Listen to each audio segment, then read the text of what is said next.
Hi guys, welcome back to the channel. For those who don't know me, my name is Jordan and I own WILDRACE, a luxury sustainable candle brand based in the UK. I have the YouTube account for all things business, vlogs, behind the scenes, but today we're doing a Q&A. I'm just trying to load up your questions, and whilst doing so, I found somebody reselling my candles on some website I've never heard of. But I'm just loading up your questions, and then what I'm planning on doing, I'm just going to do a quick fire answer through because there's quite a few questions. I'm going to answer them. I'm probably not even going to cut the video. I'm just going to go through all the questions one by one and give you my answers to them very quickly. I'm just going to turn the wax boiler off because I've just realised it's ticking and this might cut. I did cut the video there, but now we won't cut the video. So I'm just going to go through the questions and do quick fire answers with everything I know. So, as a newbie to candle making, what is the best wax to use for candle jars? Soy wax or coconut soy? Thanks. So it doesn't really, there is no set wax on what's going to work for jars. You need to test what works better for the scents and your wicks more than the jars. The jars are going to work with kind of anything. My personal preference is soy wax. I think if you use soy wax mixed with coconut, you're going to get a harder wax, whereas soy wax is quite soft. So that maybe makes a difference, but there's not really a best wax for a jar. It's more, you tailor the wax based on your oils and your wicks more so than the jar. I'm still testing and playing with ideas, not quite sure, but would be interested on your views on which platform is best and easiest to launch on. I think Etsy is a great platform to launch on at the start because there's not many fees in terms of joining. There's no joining fee, or there wasn't when I joined, and the fees for selling, although people think it's high, for the customer base that finds you, I think it's really good. I wouldn't launch on Amazon because I think when you launch on Amazon, you need to launch knowing everything that you need to know about the market, whereas if you're at the start, you might have things that you want to learn about your brand and you might change your brand, whereas I think when you launch on Amazon, you need to already have your brand how it's going to be. That's my personal opinion. I would launch with Etsy and your own website. Is it best to have jars with lids? I don't know. I don't have lids. How long will the scent last for roughly if I don't have lids?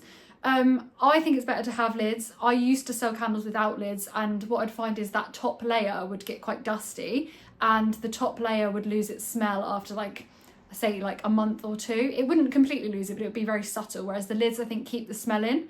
I would say if you don't have lids, the candle's fine. It's just once you burn that top layer, then it's absolutely fine. But I just find it easier with lids, or if you get those little dust covers or something, but I'm a bit worried that they will soak the oil up. But I just find it for keeping dust off and preserving the scent a lot longer, I recommend having lids, but it's up to you.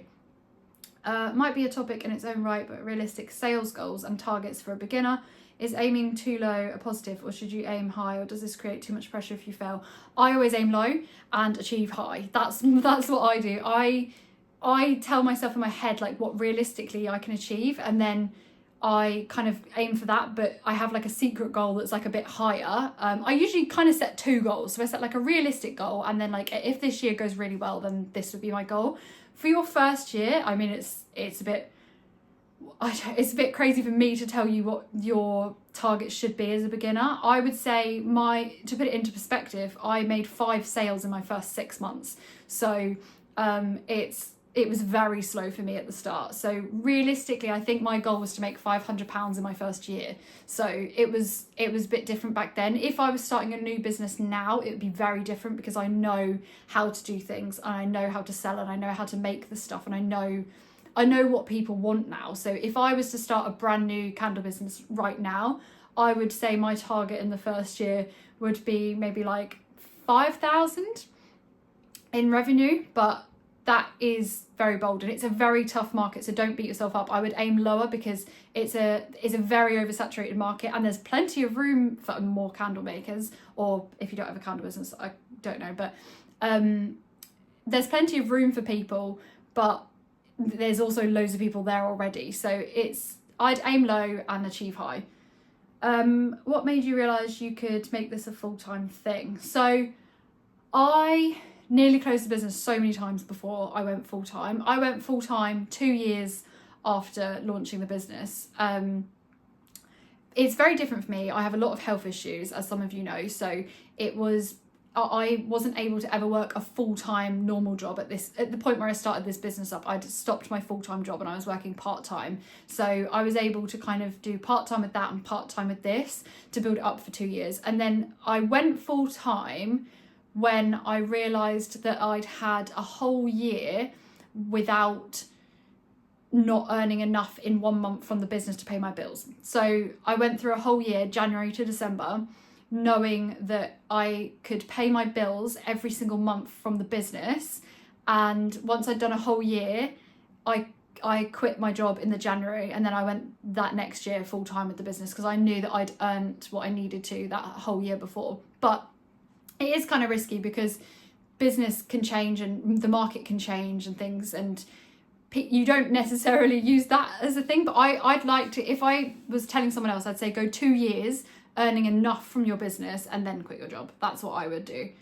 How long did your testing process take you before you had a good product you were happy to sell? So I tested for literally like 2 or 3 months and had a pretty decent product. I wouldn't like the look of it now, but it worked and it burned perfectly and everything was great. So I would say that is quite quick compared to what I know other people have. But that was my experience. It was about 3 months before I was selling. And then I changed everything about a year after that to different jars and switched my wax and switched my wick. So I was kind of testing the new one alongside the old one for a while. And then that took me probably 2 months to perfect this one again. So I'd say 2 to 3 months was the case for me, but I know that's very different with other people. I don't know if it's luck or if I just have a knack for finding the right things, but it was about 2 or 3 months for me both times I launched new things. And when I launch a new product now, I don't want to say too much, but I'm working on other products and I would say they're also going very quick. I do a lot of research before I even start making anything. So I maybe know a bit more about it before I even start testing.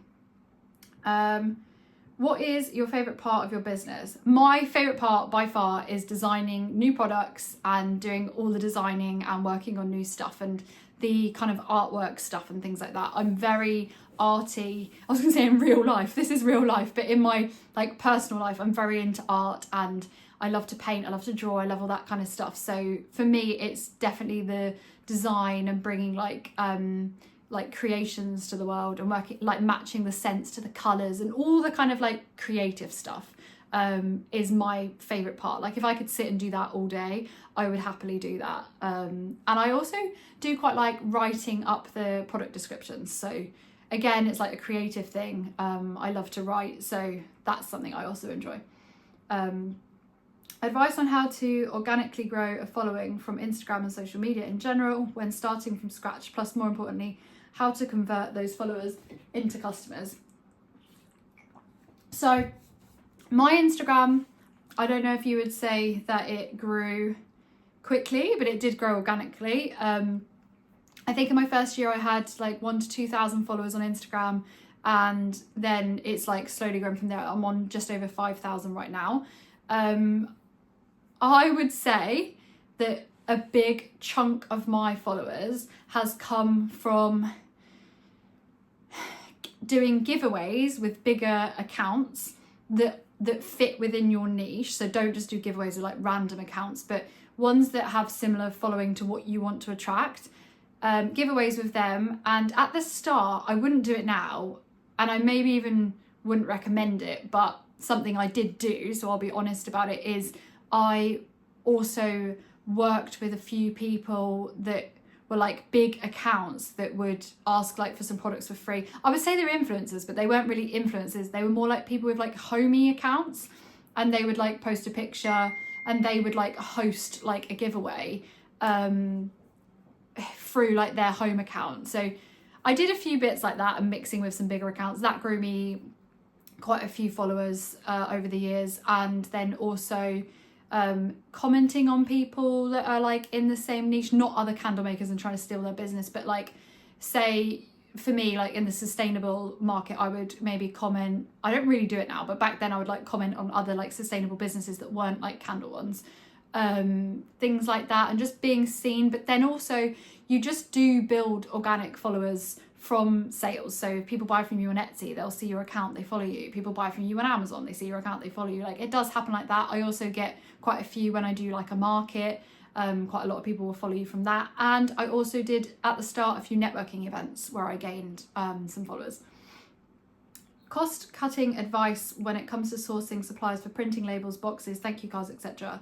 As I've noticed, these additional elements can add a lot to cost of goods. Yeah, they do. They add a lot. So I would say don't put too much pressure on yourself at the start. Start with something to get your product out there, and then you can work slowly over the years on changing each one to suppliers that you like and cutting costs. So that's kind of what I've done for finding suppliers for things. I would just say keep looking, like always keep looking.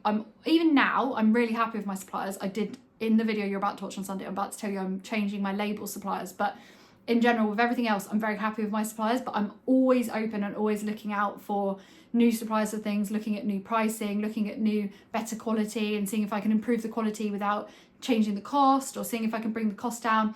As for cutting costs, I would say I wouldn't worry about cutting costs in terms of like finding a different supplier, but you will be able to buy things in bigger bulk, which takes a lot of money off your cost, which is what I've done the last couple of years, and especially like in the last like year I've cut a lot of costs, and I've brought my cost of product down a lot by buying in bigger bulk. So I'd say that is probably more important than finding a supplier that's cheaper. But make sure I'd say when you're finding suppliers, I wouldn't worry about too much about cutting the cost. I know that it's important to have a low cost, but it's also very important to have a reliable business that's not going to go out of stock all the time and is going to get the stuff to you quickly. So I'd say those two are more important than cost. I would be tempted, and I do, spend a little bit more money to get better service. They also look after you a lot more if something goes wrong. How to drive traffic to Etsy and website when first starting up, or is it all about paid ads? I have a video on Etsy if you want to go and watch it. It was one of the first ones I posted. Etsy, I did run ads, but only like in year 3 of running Etsy, and now I don't run ads anymore. I don't think they make too much difference anymore. With my website, I've never run ads. I've just started ads last week for the first time in nearly 4 years. So no, I don't think it's important. I'd say your website tends to come from organic SEO, or feeding in your customers from that you found at markets or events, or from Instagram. You feed that over to your website and eventually it grows. Just build your reviews as much as you can. For Etsy, like I said, I've got a video on it for optimizing your listings and things like that. I don't ever drive traffic to my Etsy. My Etsy I just let tick over. I drive the traffic to my website because I make more profit there. Where to source a professional photographer on a budget? How much would I roughly expect to pay? I would have a look on Fiverr, Instagram. I wouldn't look on Google. I would just look at Fiverr and Instagram, have a look through, contact them for quotes, see what you can find. I found loads this way. You can even find some in Facebook groups and things like that, for like, if you find like creative business Facebook groups and things, and then you can post in there. My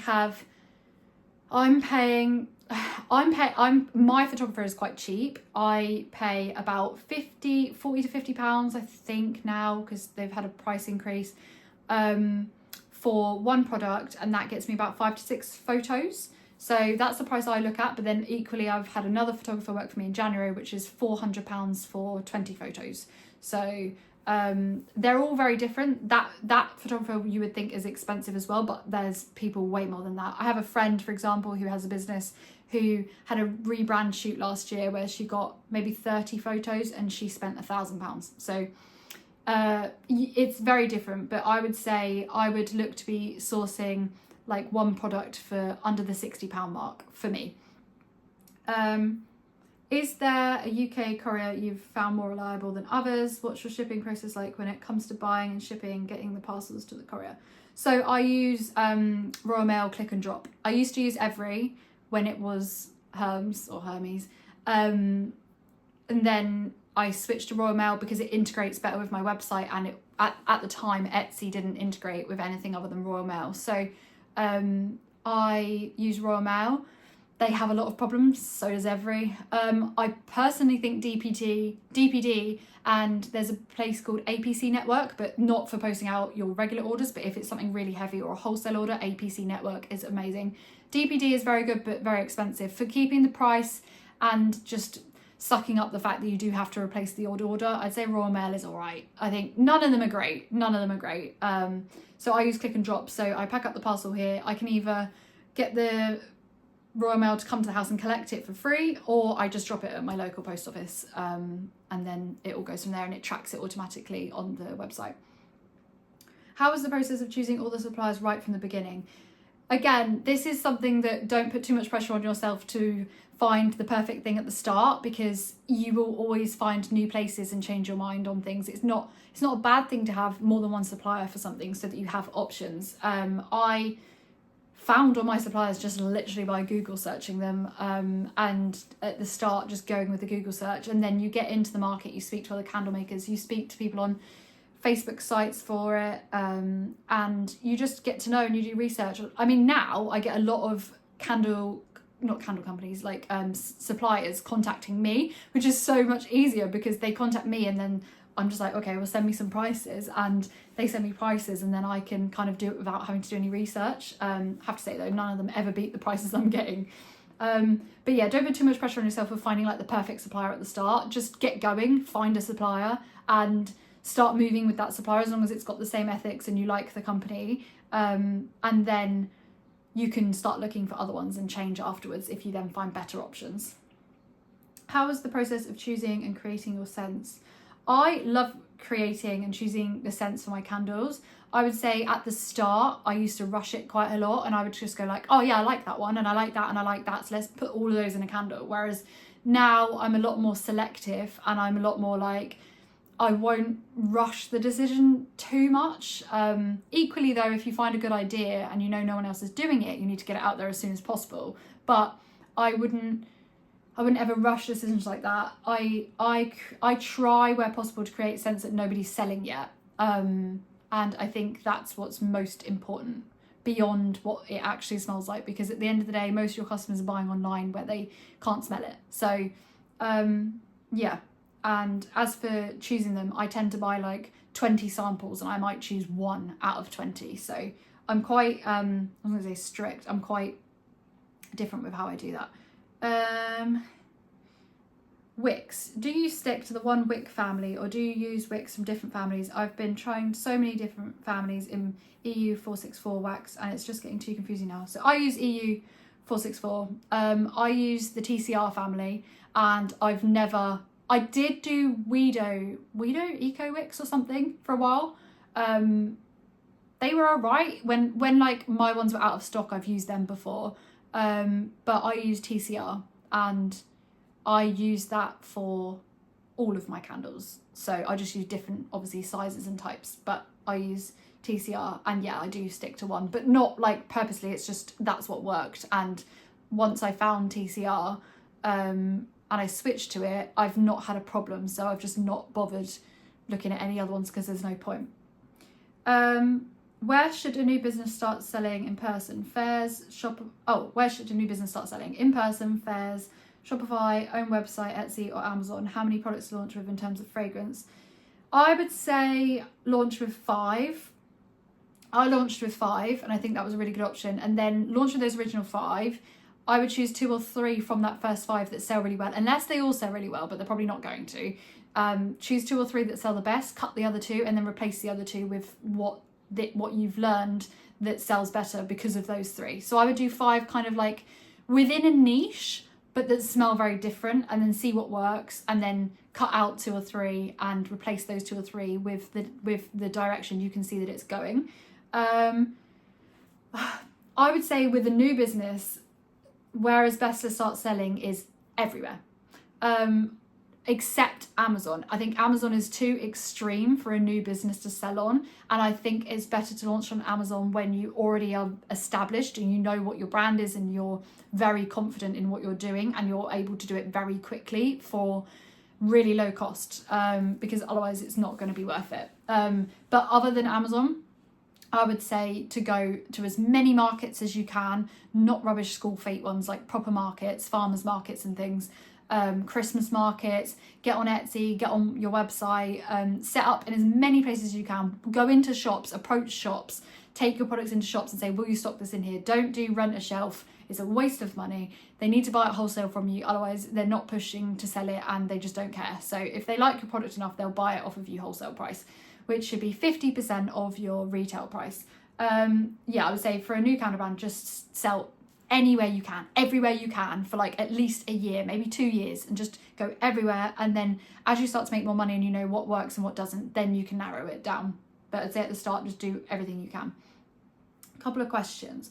When using a glue gun to stick wicks, does it matter which gun/glue is used? I can't find any information on the listing of the glue gun I've bought whether to say whether it's heat resistant to a certain temperature once it's dried.